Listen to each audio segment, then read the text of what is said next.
Hey guys, Gus Drax here. Welcome to the second Q&A video. Once again, I gathered questions from Ask.fm, Facebook and YouTube, and I'm here right now to answer to them. This time, I'm only going to answer to serious questions, and I'm going to do a different video answering, the funny stuff. Let's get down to business. This is the first question. Hey Gus, my name is Montano. I really like your playing style and works on guitar. Thank you very much. I would like to ask you, how many hours did you spend practicing on guitar when you were younger, and who were your main inspirations? I would like to know what you think about Buckethead. Bye and keep shredding. Well, Montano, I answered to this question in the previous video, so you can probably go and check it out.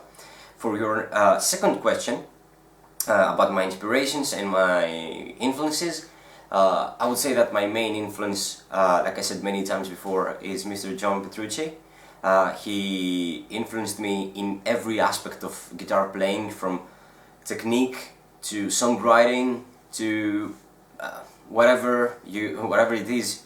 He's just the number one influence on me. He's the guy that made me want to play guitar, and I consider him my number one influence. Other than Mr. John Petrucci, I would say Steve Vai is a very big influence on me. Mr. Jason Becker, Marty Friedman, Joey Satriani, Jeff Loomis, Michael Romeo, Chris Oliva, who I believe is a very, very underrated guitarist.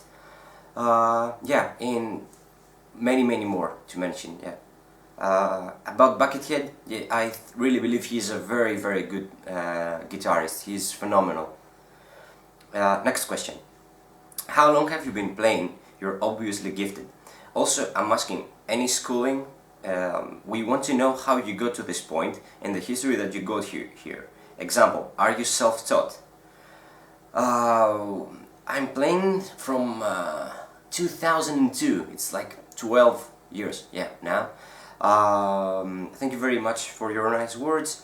I do have some school education. I graduated the Thames Valley University of London, and I use this for my teaching. And my history, now, what I can say about that, that's a very, very big one. I started playing at 14 years old, and I took it seriously from the very first day.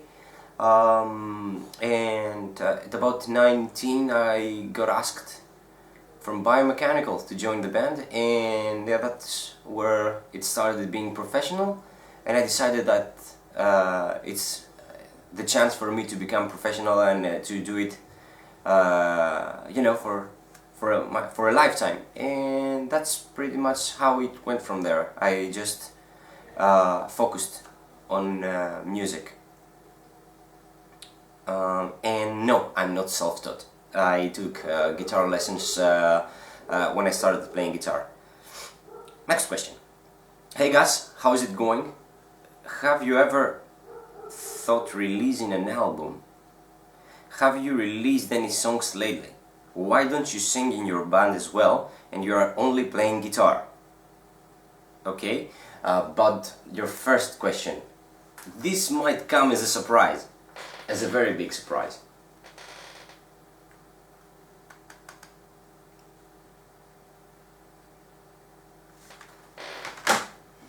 For your second question, have you released any songs lately? Yes, I have released some songs with Sunburst and some samples from the new Black Fade album. So you can check them out on YouTube. Both the bands are going to release the albums in the next coming month, so stay tuned. And why don't I sing?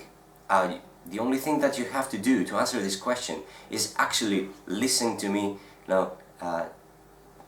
talking. Just by that you can understand why don't I sing. Next question. What would you say is the best way to approach learning 8-finger tapping, and who are some of your influences when it comes to that particular technique? Very nice question. My way of improving this technique is the same way that you can improve your left hand. When you start playing guitar, you're doing the first chromatic exercises, some scales, some hammer-ons, some pull-offs. It's a very good idea to do the same thing about your right hand as well, or your tapping hand if you are a lefty. Start by doing some chromatic stuff, some scales, maybe some hammer-ons and pull-offs, and start incorporating this style of playing into your playing. The first thing that you have to do to learn to play something is to actually start playing it. Okay, so yeah, that's how I did it. And my favorite tapping players, yeah, I would say that well, even though he's not exactly an 8-finger tapper, he's not like he's not using 8-finger tapping. Is Mr. Michael Romeo, one of my favorites, because he got me into that technique a little bit more.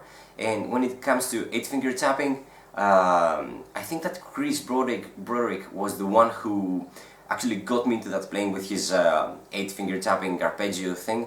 And also a friend of mine called Cynic got me into this style of playing. He also gave me some exercises, and yeah, thank you very much, Nick. And other than that, yeah, Stanley Jordan, I think it's like one very big influence. He's like a monster player, especially in this 8-finger tapping stuff. Hope this answers your question. Next one. You said that you record with a clean sound and then you reamp. How can you be sure that you have played right before reamping? Because clean sound doesn't need so much palm muting, etc. Yes, that's a very nice question. I never actually said that I record with a clean sound. I actually when I record, I listen to a distorted sound so that I can actually play and feel how I should feel the riff or whatever I'm playing. What I said is that the program that I'm using, even if it doesn't matter if it's like you know, Cubase or whatever you're using, you can do it.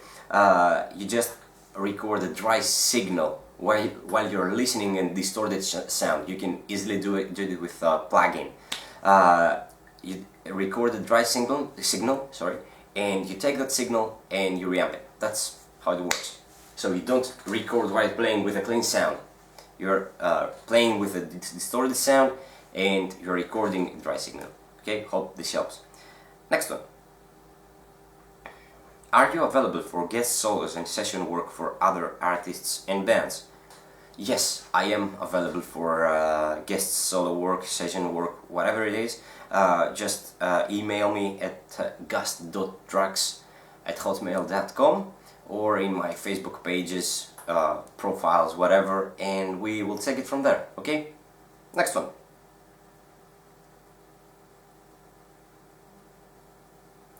What exercises did you use to develop your incredible picking technique?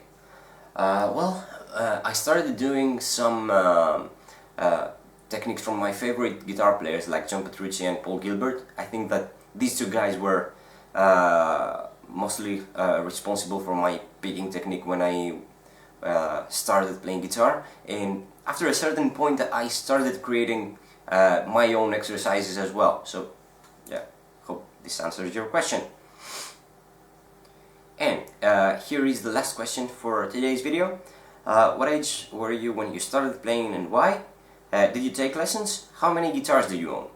I mostly answered this question, but anyway, let's just say it again.